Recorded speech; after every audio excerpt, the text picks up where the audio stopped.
कि एक आदमी जो है, बस एक इदारा है, ये कौम है, वो बड़ी तरक्की याफ्ता हुई है और अंजाम उसका दोज़ख है, तो क्या तरक्की याफ्ता हुई? साइंस ने बहुत तरक्की कर ली है। साइंस ने एटम बम फेंक दिया हिरोशिमा पर, यानी क्या नागासाकी, क्या है वो, ऐसे नाम था।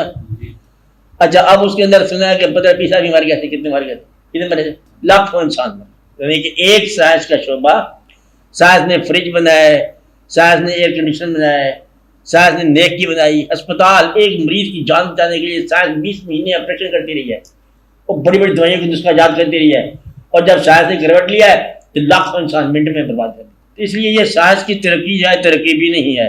तो जो प्रिजर्व कर रही है साइंस, वही डिस्ट्रॉय कर रही है। तो ये प्रिजर्वर भी है, डिस्ट्रॉयर भी है। और मजहब जो है ना, कहीं भी हो, इस्लाम हो या कोई और मजहब है, मजहब में मारने की ये नहीं सलाहियत। मजहब अपने रास्ते में रुकावट दूर करने वाले को सिर्फ हटाता है। इतना होल सेल डेथ जो है ना, ये मजहब ने कभी लाया।